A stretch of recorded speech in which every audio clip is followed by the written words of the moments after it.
The International Development Association has been a steadfast partner in Africa's development journey. This summit symbolizes our objective commitment to accelerating progress. But we have to move with urgency, we have to move with purpose, and we have to have a focus on results and on impact. This will require more from IDA, it will require more from all parts of the World Bank Group, it will require more from governments, and it will require more from the private sector. We stand at the cusp of a new era of growth and prosperity for Africa, or we have come together merely to admire its potential. The choice of where to go with that is ours. IDA remains dedicated to supporting your efforts, to investing in the people of Africa. We are working to make IDA more efficient. We are working to make it able to deliver faster by cutting burdensome rules, requirements, and redundancies. We believe a simpler and reimagined IDA can be deployed with more focus to make meaningful impact to advance the fundamental needs, energy access, healthcare availability, realize the agricultural potential of this continent, and build out critical infrastructure and skills in its people. We see boundless opportunities to advance your development goals, but we're going to have to work for it, and that should guide our discussion as we go forward today. Let's harness our collective energy, point it towards making impacts that will resonate for generations to come.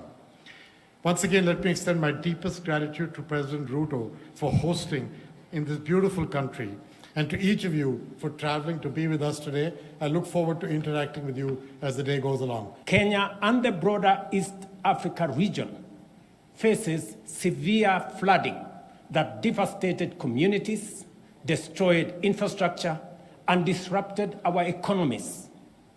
Concurrently, Southern Africa confronts intensifying drought, affecting nations like Malawi, Zambia, and Zimbabwe.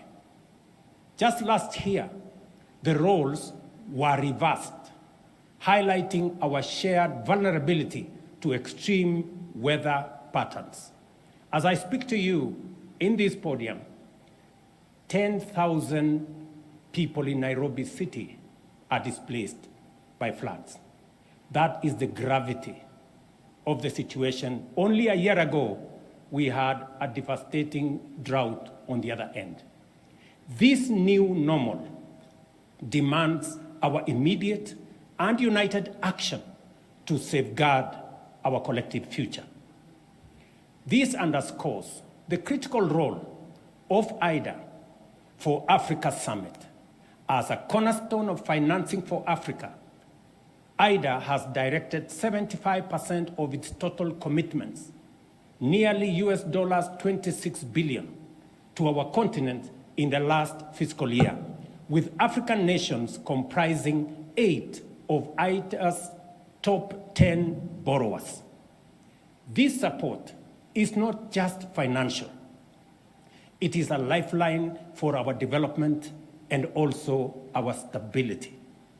And your presence, personal presence, my friend Ajay Banga, in this meeting is a demonstration of the centrality of the discussions that will happen in this meeting and your personal commitment to this continent, which we appreciate. IDA stands out for its rapid and decisive action during crisis, distinguishing itself from other funding sources. Its demand-driven programs, combined with concessional loans of 40 to 50 years, empower borrowing nations to pursue sustainable long-term development strategies. And this is what we have been asking for. Long-term, concessionary. We now want to discuss in this meeting scale.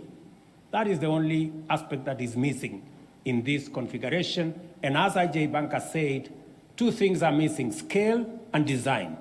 Make it simpler. Now, more than ever, long-term concessional financing is vital.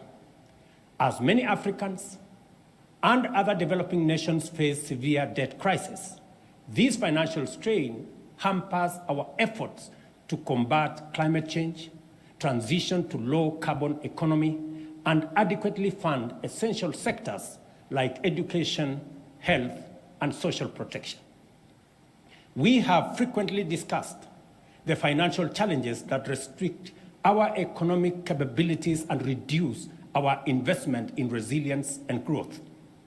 High interest rates lead to unsustainable sovereign debt, complicate refinancing, and destabilize our currencies. Our shared vision for prosperous, equitable, and sustainable future hinges upon our ability to address the pressing challenges faced by countries across the continent, while also harnessing the immense potential of its youth population.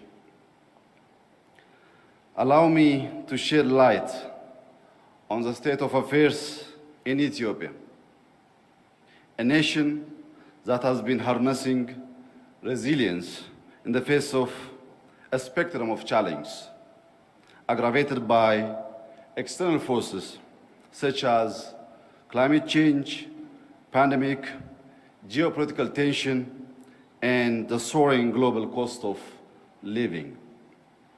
First and foremost, the Ethiopian government has navigated structural macroeconomic reforms amid challenges, focusing our attention on macro-financial stability, productivity enhancement, and favorable investment climate. Second, and central to our collective aspirations for a peaceful continent, we must foster dialogue and reconciliation. In late 2021, Ethiopia formed the National Dialogue Commission to lead inclusive talks, independently tackling ongoing conflicts with wide public involvement. The Commission has thus far had consultative dialogue involving tens of thousands of stakeholders over 2 years. Regional dialogue are imminent, aiming to expand participation further.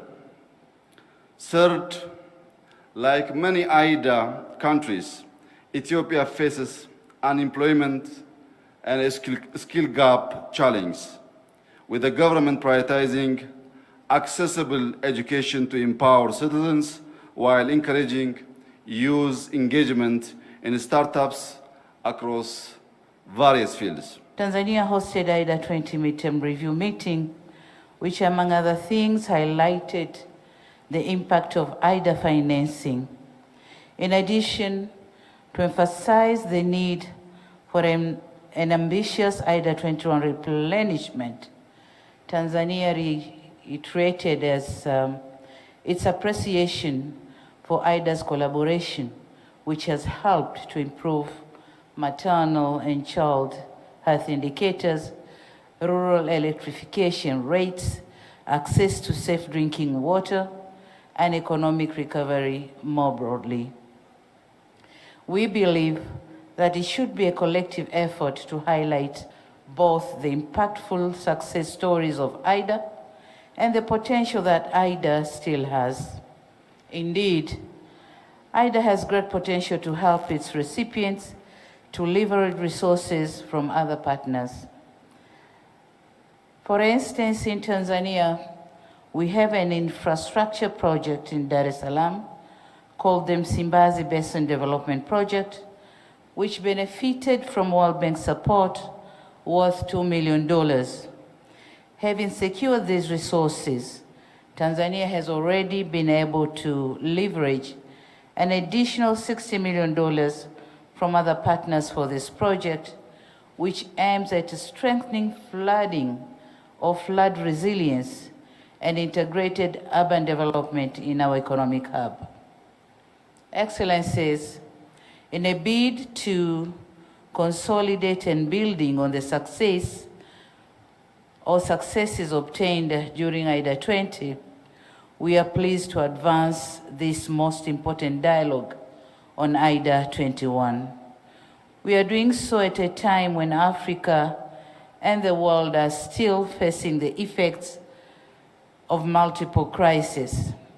In light of this crisis, coupled with significant shortfalls in development finance and shrinking fiscal space, what is required in going forward are more concessional resources. Moreover, considering the challenges related to present projected debt levels, we strongly believe that IDA 21 should focus more on providing concessional loans, such as the 50-year credit loans. Given the present debt architecture on the continent, these facilities would provide more fiscal space to African countries to address competing development needs.